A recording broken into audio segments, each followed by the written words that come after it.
Hello, നമസ്കാരം. എന്തൊക്കെയുണ്ട് വിശേഷങ്ങൾ? എല്ലാവർക്കും സുഖം തന്നെയെന്ന് വിശ്വസിക്കുന്നു. ഞങ്ങളിവിടെ സുഖമായിരിക്കുന്നു. ഇന്നിപ്പോൾ മദേഴ്സ് ഡേ ആണ്. എല്ലാവർക്കും ഹാപ്പി മദേഴ്സ് ഡേ ആശംസിക്കുന്നു. ഇപ്പോൾ നമ്മുടെ ഇന്ത്യ ഒരു വല്ലാത്ത സിറ്റുവേഷനിൽ കൂടിയാണ് കടന്നു പോകുന്നത്. അപ്പോൾ ആർക്കും സന്തോഷകരമല്ലാത്തൊരവസ്ഥയാണ്. എല്ലാവരുടെ ജീവിതത്തിലും ബുദ്ധിമുട്ടുകളാണ് അല്ലേ? കഴിഞ്ഞ വർഷം നമ്മൾ ഈ സമയത്തും ലോക്ക്ഡൗൺ തന്നെയായിരുന്നു. പക്ഷേ കഴിഞ്ഞ വർഷം ഇല്ലാത്തതിനേക്കാളും കൂടുതൽ ഇൻസെക്യൂരിറ്റിയും വിഷമങ്ങളൊക്കെ ഇത്തവണത്തെ കോവിഡ് രണ്ടാമത്തെ വേവ് വന്നപ്പോൾ നമ്മൾ ഓരോരുത്തരും അനുഭവിക്കുന്നുണ്ട്. അപ്പോൾ കഴിഞ്ഞ പ്രാവശ്യം വന്നപ്പോൾ ശരിയാണ്, പലർക്കും നമുക്കറിയാവുന്ന പലർക്കും ഇതേപോലെ തന്നെ കൊറോണ വന്നിട്ടുണ്ടായിരുന്നു. പക്ഷേ സാധാരണ ഒരു പനി അല്ലെങ്കിൽ ടേസ്റ്റ് ഇല്ലാത്തൊരവസ്ഥ, തൊണ്ടവേദനയൊക്കെയാന്ന് പറഞ്ഞ് വളരെ പെട്ടെന്ന് തന്നെ മാറുന്ന ഒരു അവസ്ഥയായിരുന്നു. അതുകൊണ്ട് ഇത്ര ടെൻഷൻ ഉണ്ടായിരുന്നില്ല. ഇപ്പോൾ എന്ന് പറയുന്ന അവസ്ഥ മാറി. പേഴ്സണലി അറിയാവുന്ന എൻ്റെ പ്രിയപ്പെട്ടവർക്ക് ഒരുപാട് പേർക്കും ഇപ്പോൾ വല്ലാത്ത അവസ്ഥയിൽ കൂടിയാണ് അവർ കടന്നു പോകുന്നത്. കുറേ പേര് ICUയിലാണ്. അപ്പോൾ ഓരോ ദിവസവും ഉണർന്ന് എഴുന്നേൽക്കുമ്പോഴും ഒരുപാട് ബാഡ് ന്യൂസാണ് കേട്ടുകൊണ്ടിരിക്കുന്നത്. അപ്പം എന്നെ പോലെയുള്ള നിങ്ങൾ ഒരുപാട് പേരും ഇതിൽ കൂടെ കടന്നു പോകുന്നതെന്ന് എനിക്കറിയാം. അതുകൊണ്ട് ആർക്കും ഒരു സന്തോഷകരമായ അവസ്ഥയല്ല എന്നും എനിക്കറിയാം. പക്ഷേ നമുക്കിപ്പോൾ ചെയ്യാൻ പറ്റുന്നത് നാട്ടിലുള്ളവർ തീർച്ചയായിട്ടും കൂടുതൽ ശ്രദ്ധിക്കുക, കൂടുതൽ കെയർ എടുക്കുക. പഴയ പോലെ ആ ഒരു അലസ മനോഭാവം വിടുക. മിക്കവാറും നിങ്ങൾ അങ്ങനെയാണെന്ന് എനിക്കറിയാം. എന്നാൽ പോലും TV-ലൊക്കെ ചിലപ്പോൾ കാണുമ്പോൾ ചിലവരുടെ ഒരു എന്താ പറയുക, ഇപ്പോഴും കെയർലെസ് ആയിരിക്കുന്ന അവസ്ഥ കാണുമ്പോൾ നമുക്കിവിടെ ഇരിക്കുമ്പോൾ ടെൻഷൻ അടിക്കാനേ പറ്റുള്ളൂ. നമുക്ക് ഈ ഒരു അസുഖത്തിൻ്റെ പ്രശ്നം എന്താണെന്ന് വെച്ച് കഴിഞ്ഞാൽ ആർക്കും നേരിട്ട് പോയി ഹെൽപ്പ് ചെയ്യാൻ പറ്റാത്തൊരവസ്ഥയാണ്. പണ്ടെന്ന് പറഞ്ഞാൽ നമുക്കിപ്പോൾ ഒരാൾക്ക് ഇപ്പോൾ തൊട്ട് അയൽവാസിക്ക് ഒരു അസുഖം വരികയാണെങ്കിൽ നമുക്ക് ആർക്ക് വേണമെങ്കിലും പോയി ഹെൽപ്പ് ചെയ്യാൻ പറ്റുന്നൊരവസ്ഥയാണ്. അപ്പോൾ ഈ ഒരു കോവിഡ് എന്ന് പറയുമ്പോൾ പലരും പേടിക്കും. പക്ഷേ നമുക്കൊരാവശ്യം വന്നു കഴിഞ്ഞാൽ, നമ്മുടെ മക്കൾക്ക് ഒരാവശ്യം വന്നു കഴിഞ്ഞാൽ നമ്മൾ നമ്മുടെ ജീവന് വില കൽപ്പിക്കാണ്ട് നമ്മൾ മക്കളെയും കൊണ്ട് ഹോസ്പിറ്റലിലേക്ക് പോകും അല്ലേ? പക്ഷേ എല്ലാവർക്കും അത് ചെയ്യാൻ പറ്റിയെന്ന് വരില്ല. അപ്പോൾ നമ്മൾ ശ്രദ്ധിക്കേണ്ട കാര്യം മാക്സിമം നമ്മുടെ സുരക്ഷിതത്വം ഉറപ്പുവരുത്തുക, നമ്മുടെ വീട്ടുകാരെ സുരക്ഷിതത്വം ഉറപ്പുവരുത്തുക, മാക്സിമം പുറത്തിറങ്ങാതിരിക്കുക. അത്യാവശ്യ ഘട്ടങ്ങളിൽ ഇറങ്ങുകയാണെങ്കിൽ പോലും ഡബിൾ മാസ്ക് ഉപയോഗിക്കുക. പുറത്തുനിന്ന് പോയി തിരിച്ചു വരുമ്പോൾ അതിനനുസരിച്ച് സാനിറ്റൈസേഷൻ ചെയ്യുക, കുളിക്കുക. അതിനുശേഷം വീട്ടുകാരായിട്ട് ഇടപെടാൻ പാടുള്ളൂ. ഇപ്പോൾ നിങ്ങൾക്കറിയാമല്ലോ, ഡോക്ടേഴ്സ് പലരും TV-ലൊക്കെ വന്ന് പറയുന്നുണ്ട്. ഞാൻ പറഞ്ഞു തരേണ്ട ആവശ്യമൊന്നുമില്ല. എന്നാൽ പോലും എൻ്റെ ഓഡിയൻസിൻ്റെ അടുത്ത് അത് പറയേണ്ട ഒരു കടമയുണ്ടെന്ന് എനിക്ക് തോന്നിയതുകൊണ്ടാണ് ഞാൻ നിങ്ങളുടെ അടുത്ത് പറയുന്നത്. അപ്പോൾ ഞാനാണെങ്കിലും ഇപ്പോൾ നമ്മൾ ദുബായിലായതുകൊണ്ട് നാട്ടിലുള്ള ഓരോ കാര്യങ്ങൾ കേൾക്കുമ്പോൾ വിഷമിക്കാനല്ലാണ്ട് നമുക്കൊന്നും ചെയ്യാൻ പറ്റുന്നില്ല. ശരിക്കും നിസ്സഹായമായ അവസ്ഥയിൽ കൂടിയാണ് ഓരോ മനുഷ്യനും കടന്നുപോയിക്കൊണ്ടിരിക്കുന്നത്. നമ്മുടെ ഈ ഒരു വിഷമസന്ധി എന്നാണ് തീരുകയെന്ന് നമുക്ക് പറയാൻ പറ്റില്ല. അപ്പോൾ ഓരോരുത്തർ നാട്ടിൽ നിന്ന് വിളിക്കുമ്പോൾ ഇനി പറ്റിയെങ്കിൽ കാണാമെന്നൊക്കെ പറയുന്നത് കേൾക്കുമ്പോൾ തന്നെ നമുക്ക് സഹിക്കാൻ പറ്റുന്നില്ല. ഇനി അടുത്ത തവണ നീ വരുമ്പോൾ ഞാൻ ഉണ്ടാവും എന്നൊക്കെയാണ് ഓരോരുത്തരും പറയുന്നത്. എനിക്കറിയില്ല. അപ്പോൾ സന്തോഷിക്കാൻ പറ്റുന്ന ഒരവസ്ഥയും ഇപ്പോൾ ഇല്ല. അപ്പോൾ അതുകൊണ്ടാണ് ഞാൻ ഇന്നിപ്പോൾ ഒരു മദേഴ്സ് ഡേ പോസ്റ്റ് പോലും ഞാൻ ഇട്ടിട്ടില്ല. കാരണം അതിനുള്ളൊരു മാനസികാവസ്ഥ നമുക്കില്ല. അപ്പോൾ എല്ലാവരും ശ്രദ്ധിച്ചിരിക്കുക മക്കളെ, എല്ലാവരും സേഫായിട്ടിരിക്കുക. വീട്ടിൽ തന്നെ ഇരുന്ന് പറ്റുന്ന രീതിയിൽ ഇപ്പോൾ എല്ലാവരും കുറേ പേര് വർക്ക് ഫ്രം ഹോം ആണ്. പിന്നെ കുറേ പേര് പറയുന്നുണ്ട് ഇപ്പോൾ ജോലിക്ക് പോവാതെ കുടുംബം പുലർത്താൻ പറ്റില്ല എന്ന് പറയുന്ന കുറേ പേര് എനിക്കറിയാം. എന്താ ചെയ്യുക? നമുക്ക് ജീവനല്ലേ ഏറ്റവും വലുത്. നമ്മളെല്ലാം ശരിയാവുന്നേ, നമ്മൾ തിരിച്ചു വരും. സമാധാനമായിട്ടിരിക്കുക. മാക്സിമം മറ്റുള്ളവരെ ഒരു എന്താ പറയുക, നമുക്ക് വേറെ രീതിയിൽ നമുക്ക് സഹായിക്കാൻ പറ്റിയില്ലെങ്കിൽ പോലും നമ്മളെ ശക്തി കൊടുത്തിട്ട് മാനസികമായിട്ടുള്ളൊരു സപ്പോർട്ട് കൊടുത്ത് നമുക്ക് എല്ലാവരെയും ഈ സമയത്ത് നമുക്ക് സപ്പോർട്ട് ചെയ്യാനേ പറ്റുള്ളൂ. അപ്പോൾ എല്ലാവരും സേഫായിട്ടിരിക്കൂ, പോസിറ്റീവായിട്ടിരിക്കൂ കേട്ടോ. അപ്പോൾ ഇന്ന് പിന്നെ ഞാനൊരു ചെറിയ വീഡിയോ ആയിട്ട് വന്നിരിക്കുന്നത്, നിങ്ങൾ കുറേ പേര് പറഞ്ഞു ലോക്ക്ഡൗൺ ആയതുകൊണ്ട് സിമ്പിളായിട്ടുള്ള റെസിപ്പീസ് ഇടാൻ പറഞ്ഞുകൊണ്ട് മാത്രം ഞാൻ എൻ്റെ വീട്ടിൽ ചെയ്യുന്ന കാര്യങ്ങൾ മാത്രം ജസ്റ്റ് ഒരു ചെറിയ വീഡിയോ ആയിട്ട് വന്നിരിക്കുകയാണ്. അപ്പോൾ താല്പര്യമുള്ളവർ കാണൂ, ഞാൻ ആരും നിർബന്ധിക്കണമൊന്നുമില്ല. അപ്പോൾ ഇന്ന് ഇപ്പോൾ ഒരു മെനു ആണ്, രാവിലത്തെ ബ്രേക്ക്ഫാസ്റ്റും ലഞ്ചും അതുപോലെ തന്നെ ഡിന്നറായിട്ടുള്ള ഒരു ചെറിയൊരു വീഡിയോ ആണ്. അപ്പം എല്ലാവരും സേഫായിട്ടിരിക്കും കേട്ടോ. Happy mother's day once again. ചമ്മന്തിയാണ് തേങ്ങ അരച്ചെടുക്കും. കടല വെള്ളത്തിലിടാൻ മറന്ന കാരണം ചെറുപയറിൽ ഒതുക്ക്. ഇതൊക്കെയാണ് ഈ ജീവിതത്തിന്റെ യാഥാർത്ഥ്യങ്ങൾ. ഈ സാധനം ഇതിന്റെ അല്ല.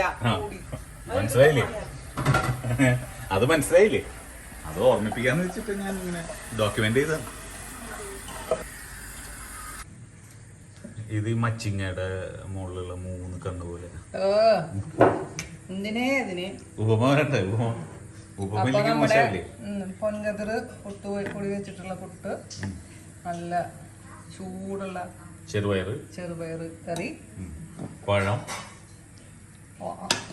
ഓവനിലുണ്ടാക്കിയ പഴം, മാങ്ങ, പിന്നെ ഞാൻ ഉണ്ടാക്കാത്ത മാങ്ങ, ഏതോ പറമ്പിലുണ്ടായ മാങ്ങ, അൽഫോൺസോ. ഇതാണ് ഇന്നത്തെ രാവിലത്തെ ബ്രേക്ക്ഫാസ്റ്റ്. കഴിക്കണോടെ കാണിക്കുന്നത്. ഞാൻ ചെറുപയറിന്റെ റെസിപ്പി ഇട്ടിട്ടില്ല. ചെറുപയർ ഇട്ടിട്ടില്ല.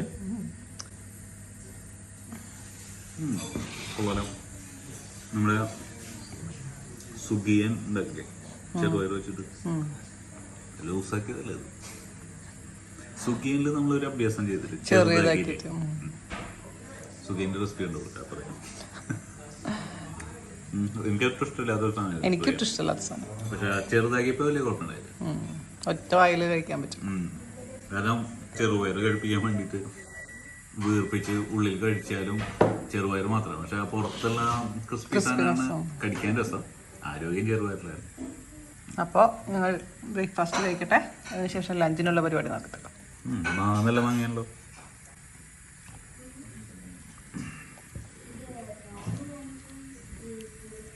അപ്പോൾ ഇന്നത്തെ ലഞ്ചിന് വേണ്ടിയിട്ടുള്ളത് എന്താണെന്നറിയാമോ? ഇതേ ചോറ് അടുപ്പത്ത് ഇരിപ്പുണ്ട്. ഇത് പരിപ്പും പടവലങ്ങയും കറി വെക്കാൻ വേണ്ടിയിട്ട്. പരിപ്പ് വേവിച്ചിട്ടുണ്ടെങ്കിൽ അതിലേക്ക് വാഷ് ചെയ്ത് വെച്ചിരിക്കുന്ന ചെറുതാക്കി അരിഞ്ഞു വെച്ചിരിക്കുന്ന പടവലങ്ങ നമുക്ക് ഇട്ട് കൊടുക്കാം. ഇതിൻ്റെ റെസിപ്പി ഞാൻ ഇട്ടിട്ടുണ്ട് കേട്ടോ, അതിൻ്റെ ലിങ്ക് ഞാൻ താഴെ തരാം. അപ്പോൾ പടവലങ്ങയൊക്കെ ഉണ്ടെങ്കിൽ നമുക്ക് ഇടയ്ക്കൊരു ചേഞ്ച്. അപ്പോൾ നമുക്കിത് അടച്ചതിന് ശേഷം ഒരു വിസിൽ. പരിപ്പിലേക്ക് നമ്മൾ മഞ്ഞൾപ്പൊടിയും മുളക് പൊടിയും ഉപ്പും വെള്ളം ഇട്ടിട്ടാണ് വേവിച്ചിട്ടുണ്ടായിരുന്നത് കേട്ടോ. പിന്നെ നമുക്കിനി തേങ്ങ അരച്ചങ്ങ് ചേർക്കണം. പിന്നെ അടുത്ത കറി എന്ന് പറഞ്ഞു കഴിഞ്ഞാൽ ബീറ്റ്റൂട്ട് തോരനാണ്. ബീറ്റ്റൂട്ട് ഇതേ അവൻ്റെ ഉള്ളിൽ ഞാൻ വേവിക്കാൻ വേണ്ടി വെച്ചിട്ടുണ്ടായിരുന്നു. അത് റെഡി ആയിട്ടുണ്ടെങ്കിൽ എടുത്തിട്ട് പുളിമുളകും കുത്തി കാച്ചി തേങ്ങ ഇടുക. പിന്നെ മൂന്നാമത്തെ കറി എന്ന് പറഞ്ഞു കഴിഞ്ഞാൽ നമ്മുടെ വെണ്ടയ്ക്ക മെഴുക്കുവരട്ടിയാണ്. അപ്പോൾ പരിപ്പും പടവലങ്ങ കറി, അതുപോലെ തന്നെ വെണ്ടയ്ക്ക മെഴുക്കുവരട്ടി, ബീറ്റ്റൂട്ട് തോരൻ, പിന്നെ ആസ് യൂഷ്വൽ നമ്മൾ എപ്പോഴും വീട്ടിലുണ്ടാകുന്നത് രസം. അതേപോലെ നമ്മുടെ വെണ്ടയ്ക്ക അരിയുമ്പോൾ വെണ്ടയ്ക്ക എങ്ങനെയാണ് വളരെ വൃത്തിയായിട്ട് അരിയുക, അങ്ങനെ പശുപ്പില്ലാണ്ട് അരിയുക എന്നുള്ളത് ടിപ്പൊക്കെ ഞാൻ ഓൾറെഡി പറഞ്ഞു തന്നിട്ടുണ്ട് കേട്ടോ നമ്മുടെ വെണ്ടയ്ക്ക മെഴുക്കുവരട്ടിയുടെ വീഡിയോയിൽ. അപ്പോൾ അങ്ങനെ സംശയമുള്ളവരത് വീഡിയോ കാണാൻ മറക്കരുത്. ഇതിൻ്റെ ലിങ്കൊക്കെ ഞാൻ താഴെ എന്തായാലും തരുന്നുണ്ട്. അപ്പോൾ ഞാനിങ്ങനെ ഇതിപ്പോൾ റീക്യാപ്പ് പോലെയാണ് ഉദ്ദേശിക്കുന്നത്. കാരണം നമ്മുടെ ഇപ്പോൾ പുതിയ സബ്സ്ക്രൈബേഴ്സിന് പലർക്കും അറിയില്ല പഴയ വീഡിയോസ് എന്തൊക്കെ ഇട്ടിട്ടുണ്ടെന്ന്. കാരണം ഒരുപാട് റിക്വസ്റ്റുകൾ വരുന്നുണ്ട്. ഞാൻ ഓൾറെഡി പോസ്റ്റ് ചെയ്ത വീഡിയോസും ഇതിന് വേണ്ടിയിട്ടും റിക്വസ്റ്റ് വരുന്നുണ്ട്. അതിൻ്റെ ലിങ്കൊക്കെ താഴെ തരുമ്പോൾ നിങ്ങൾക്ക് അത് കുറച്ചും കൂടി യൂസ്ഫുൾ ആവുമെന്ന് ഞാൻ വിശ്വസിക്കുന്നു. അങ്ങനെ നമ്മുടെ ബീറ്റ്റൂട്ട് തോരൻ റെഡി ആയിട്ടുണ്ട്. അതിലേക്ക് ലാസ്റ്റ് എന്താ വയ്ക്കേണ്ടത് നിങ്ങൾക്കറിയാലോ, കുറച്ച് നമ്മുടെ സ്വന്തം പച്ച വെളിച്ചെണ്ണ, കറിവേപ്പില ഞാൻ ഓൾറെഡി ഇട്ടിട്ടുണ്ട്. മിക്സ് ചെയ്യുക, അടച്ചു വയ്ക്കുക. അങ്ങനെ നമ്മുടെ പിന്നെ ഇത് പച്ചമുളകാണ് കേട്ടോ, ഗുണ്ടുമുളകാണ് ഈ കളറിലിരിക്കുന്നത്. ഉണ്ടമുളക് എന്ന് പറയും നമ്മൾ.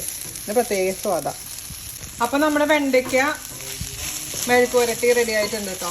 വെണ്ടയ്ക്ക മെഴുക്കുവരട്ടി എനിക്ക് ഒരുപാട് ഇഷ്ടമുള്ള മെഴുക്കുവരട്ടിയാണ്. പണ്ടൊട്ടും ഇഷ്ടമുണ്ടായിരുന്നില്ല, ഇപ്പോൾ ഭയങ്കര ഇഷ്ടമാണ്. ഞങ്ങൾ പറഞ്ഞില്ലേ ശ്രീജയുടെ കാര്യമൊക്കെ, നമ്മുടെ പൊതിച്ചോറിലത്തെ മെഴുക്കുവരട്ടിയാണ് വെണ്ടയ്ക്ക മെഴുക്കുവരട്ടി. അപ്പോൾ അത് റെഡി ആയിട്ടുണ്ട്.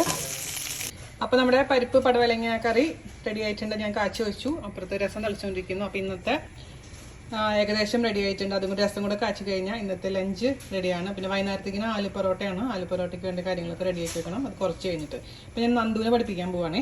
പണി കൊടുക്കാൻ എങ്ങനെയാണെന്ന് നിങ്ങൾക്ക് അറിയാമോ? നന്ദുവിന് ഞാൻ കൊടുത്ത പണി എന്താണെന്നറിയോ? ഞാൻ അടുക്കളയിലായിരുന്നു. അപ്പോൾ അവനിങ്ങനെ എന്നെ ശല്യപ്പെടുത്തിക്കൊണ്ടിരുന്നപ്പോൾ ഞാൻ എന്തെന്നറിയോ, കടുക് കൊടുത്തു എണ്ണാൻ പറഞ്ഞിട്ട് ഇവിടെ ഇങ്ങനെ എണ്ണിക്കൊണ്ടിരിക്കുകയാണ്. നന്ദുവിനെ പിന്നെ ഡിസ്റ്റർബ് ചെയ്യാനും പറ്റില്ല. മറന്നു.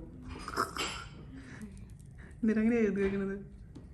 ഓ, 5 എണ്ണം വീതമാണ് കേട്ടോ എഴുതി വെക്കണത്. 5 എണ്ണം ഇതാക്കും, എന്നെ എഴുതി വെക്കും. എന്ത് ഈ ഡെഡിക്കേഷൻ എന്ന് പറഞ്ഞാൽ ഇതാണ് മോനെ, കടുക് എണ്ണുന്ന ഡെഡിക്കേഷൻ. തെറ്റി തെറ്റി തെറ്റി തെറ്റി തെറ്റി തെറ്റി തെറ്റി അത്ര ഒന്നും പറയണ്ട കേട്ടാ. ഞാൻ എണ്ണ ഇരുന്നിട്ട് വീണ്ടും കറക്റ്റ് ആണെന്നുണ്ടെങ്കിൽ സമ്മാനം തരാം.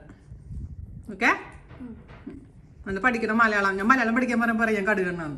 എൻ്റെ അച്ഛനുണ്ടല്ലോ, അച്ഛൻ എന്തിൻ്റെ കൂടെ ആണെങ്കിലും മാമ്പഴം കഴിക്കും. അപ്പം അങ്ങനെയാണ് ഞാൻ മാമ്പഴത്തിന് ഇത്ര ഫാനായിട്ട് മാറിയത്. അപ്പം ചോറിൻ്റെ കൂടെ ആണെങ്കിലും മാമ്പഴം, ദോശയുടെ കൂടെ ആണെങ്കിലും മാമ്പഴം, പുട്ടിൻ്റെ കൂടെ ആണെങ്കിലും മാമ്പഴം. അപ്പോൾ ഇന്നത്തെ ലഞ്ച് നിങ്ങൾക്ക് ഇഷ്ടപ്പെട്ടു എന്ന് വിശ്വസിക്കുന്നതാണെങ്കിൽ ഇതിൻ്റെ കൂടെ തൈരും കൂടെ ചേർക്കാം. പപ്പടം ഉണ്ടെങ്കിൽ കുശാലായി. പിന്നെ മീനൊക്കെ ഉണ്ടെങ്കിൽ മീൻ വറുത്തൊക്കെ ഉപയോഗിക്കാം. പക്ഷെ നമ്മൾ വെജ് ലഞ്ചാണ് കാണിക്കുന്നത് കേട്ടോ. അപ്പോൾ ഇതിൽ നിന്ന് എന്തെങ്കിലും കോമ്പിനേഷൻസ് ഇഷ്ടപ്പെട്ടിട്ടുണ്ടെങ്കിൽ നിങ്ങൾ ട്രൈ ചെയ്ത് നോക്കാൻ മറക്കരുത്.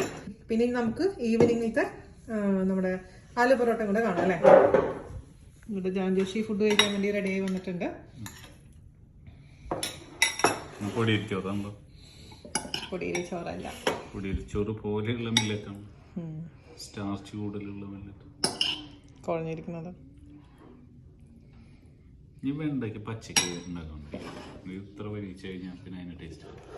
ചില കാര്യങ്ങൾക്ക് ചിലത് പോലെ ചെയ്താലേ ടേസ്റ്റ് ഉണ്ടാവുള്ളൂ. ഞാനിതിന് മറ്റേ പച്ചമുളക് സവാള ഇട്ടിട്ടുള്ള ഗുജറാത്തി ടൈപ്പ് അതിലെല്ലാം പഞ്ചാരനല്ലേ ഇടുന്നത്. അല്ല ഈ നമ്മുടെ സ്ഥിരം ഇതുകളിൽ നിന്ന് മാറി കുറച്ച് ഗുജറാത്തി, കുറച്ച് രാജസ്ഥാനി, അങ്ങനെയുള്ള വേറെ വേറെ സാധനം ഉണ്ടായിട്ടുള്ളത്. നമ്മള് ഈ കേരളീയർക്കെല്ലാം വലിക്കലും ഇതുമ്മ തന്നെയല്ലേ ഉള്ളൂ. നന്ദു ഭക്ഷണം കഴിക്കി.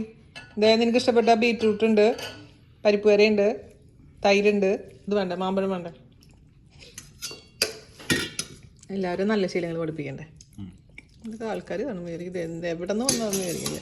പുതിയ പുതിയ കോമ്പിനേഷൻസ് ഇതൊക്കെയാണ് ഞങ്ങളുടെ കോമ്പിനേഷൻസ്. ഇനി ആലു പൊറോട്ട ഒക്കെ ഉണ്ടാക്കാൻ തുടങ്ങണം കുറച്ച് കഴിഞ്ഞിട്ട്. ഇത് പൈനാപ്പിൾ പിക്കിൾ എടുത്തില്ലല്ലോ, അതുണ്ടാക്കണം. ഫ്രിഡ്ജിൽ പൈനാപ്പിൾ അരിഞ്ഞ് വെച്ചിട്ട് 2-3 ദിവസമായി. അങ്ങനെ നമ്മുടെ ഡിന്നർ ആലു പൊറാത്ത ഇവിടെ റെഡി ആയിട്ടുണ്ട്. അവസാനത്തെ ആലു പൊറാത്ത റെഡി ആയിക്കൊണ്ടിരിക്കുന്നത്. ഇതിൻ്റെ കൂടെ തൈര്, പിക്കിള്, വേറെ ഒന്നും കറികളൊന്നും ഇല്ല. ഉച്ചക്കലത്തെ കറിയൊക്കെ ഇരിപ്പുണ്ട്, വേണമെങ്കിൽ അത് കഴിക്കാം. പക്ഷേ ഇത് കൂട്ടി കഴിഞ്ഞാൽ തന്നെ സൂപ്പറാണ്. വേണമെങ്കിൽ ചട്നി ഉണ്ടാക്കാം. അപ്പോൾ ഇന്നത്തെ വീഡിയോ നിങ്ങൾക്ക് ഇഷ്ടപ്പെട്ടു എന്ന് വിശ്വസിക്കുന്നു.